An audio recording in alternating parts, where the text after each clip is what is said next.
panels, let's move away from all of these harmful myths and actually focus on the real empowerment through choice and systemic change that are actually solving the root cause issue. 3 of crucial framings in my setup. Firstly, why this narrative even exists in the first place.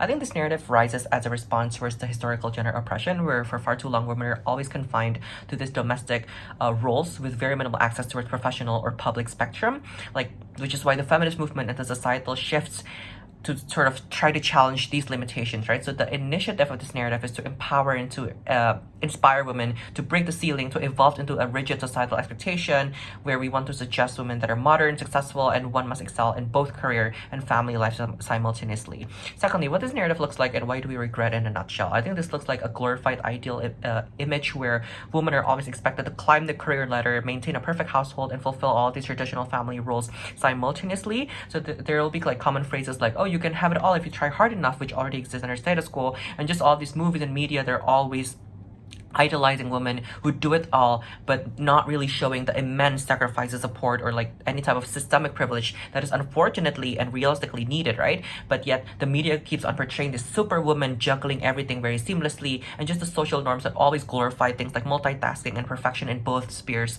for women. Why do we regret in a nutshell? I think not only does this creates unrealistic pressure, because this creates unattainable expectations that are, having so many systemic harms that I'm going to explain later on, but also just the systemic invisibility, because I think we always frame individual women as responsible for achieving this type of balance, but we ignore any type of systemic and external problems like unequal domestic labor, for example, and all of this, which is actually what's significant to this issue, right? Thirdly, what is our counterfactual and what we want to advocate instead? I think we'll just focus on empowering women to define success on their own terms without any type of societal expectation to achieve perfection in both career and family, meaning that if you can actually succeed, then good for you. So opposition cannot exploit and attack the fact that, oh, we're actually, not appreciating these women who have it all, because this will not be the case. And I'm going to explain that later on my preemptive. So yeah, what we want is just to create this better, structural changes that actually provide real support for women to thrive in their own chosen path, whether to have this equitable distribution of domestic labor, when they want to have accessible childcare or flexible workplace policies, which is still super messed up, or the eradication of several stigmas against women prioritizing either career or family. So these type of core issue that we want to solve. Moving on to my arguments, I'm going to bring 3 things. Number 1, why this creates a paradoxical standard that I think can harm women. The narrative always pressures women to meet the 2 contradictory standards simultaneously, right? Because they have to excel in their careers, but also this perfect family life. I think this is impossible for them to achieve and can later on cause us so many harms, because let's just understand how this narrative is even constructed. Understand that this will be the ideal benchmark of success, especially when the media reinforces this by showcasing women who thrive professionally, but also being a perfect mother and partners, like certain type of advertisements, I guess, of career women cooking for their families after work, or just institutions like school or workplaces that will validate this by celebrating women who manage both worlds. When this becomes internalized into women, you can absorb these expectations early in your life when you often framed as empowerment. Because empowerment will always be equivalent to you can be anything and you should have everything, right? So I think this narrative transforms empowerment into obligation, that it is failure to achieve both type world basically means a personal failure, when in reality it is actually a systemic issue, right? So yeah, this leads to women questioning on whether they're actually doing enough in every role that they try to occupy. But understand that career demand significant time, energy, a lot of emotional bandwidth to excel, and family life and caregiving also demands a type of consistent presence and emotional investment. So I think balancing both also requires a compromising one or both fronts. So there's always going to be this type of dissonance, right? So I think in reality, in nature, it is all just very, very hard. Like a mother missing a child's school event, for example, for a work meeting, then you will probably feel guilty for not being a good mother. And maybe vice versa, when you take time off work, you can probably seen as a lack of commitment to your job. So yeah, this just creates so many guilt and anxiety for women, because you feel inadequate for not meeting the impossible standard.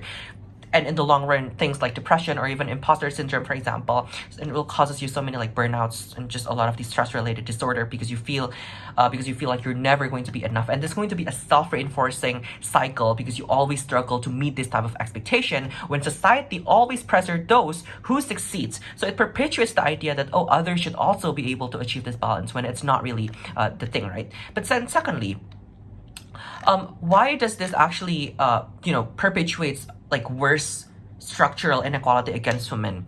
Understand that the narrative shifts the burden of achieving balance onto individual women, right? Because you're disguising and reinforce the systemic inequalities to prevent like the actual equity in the workplace and home that we want. Because understand, when the narrative celebrates women who have it all, it implies that achieving balance is only a matter of individual effort and their own determination, right? But understand that there's actually a lot of systemic barriers, like a lack of affordable childcare, the rigid work hours, the unequal pay, and gender biases in type of promotion. So, and like in workplace, when there's still discrimination against caregiving women, for example, when they're often penalized for prioritizing family, usually they're labeled as less committed, for example. So yeah, and like unequal pay, women are paid less than men in equal work, or like gendered career expectation, when women are often steered into like roles that are being seen as complementary or like supportive instead of like leadership position. So all of these type of systemic issue, or like domestic labor inequities, this narrative does not question why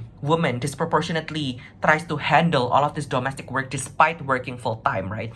There's also a lot of lack of systemic support when government and corporations always fail to address these type of issue because the narrative minimizes the needs for a lot of structural change. This means that, things like when there's insufficient parental leave policies that usually does not encourage equal participation by men, this means that at the end, women will opt out to these leadership roles or high demand jobs due to this incompatible family obligation. So, once again, society continues to glorify individual women who overcome these challenges, but they're not actually solving the root cause of inequality. But then thirdly, let's talk about how we actually reinforces worse, more highlighting gender roles in terms of like trying to getting rid of these, right? Understand that from a very young age, usually women are always believe that their ultimate fulfillment comes from excelling in both career and family roles the moment this narrative exists. So the impact on domestic responsibility then become, even in dual career households, women disproportionately should handle unpaid domestic labor like cooking, cleaning, childcare, and all of this. So this narrative justifies an imbalance because you provide caregiving as something natural for a woman, but regardless of her professional achievement. But then you also celebrate women balance it all rather than questioning why men are not equally sharing caregiving duties. So then this narrative focuses exclusively on women's ability to balance career and family. You leave men out of the equation, right? Meaning that men are not pressured to have it all. Their primary societal value remains tied to their own professional success, not about family involvement. This creates then double standards because women are going to be judged harshly if they fail to meet these family obligations, even if they excel in both. But men are celebrated for doing the very minimal involvement in caregiving, for them simply attending a school event, for example. So yeah, men are not expected to equally share caregiving or domestic labor when women must overcompensate and perpetuate this imbalance all the time. I think this only harms women in the long run. Very proud to propose.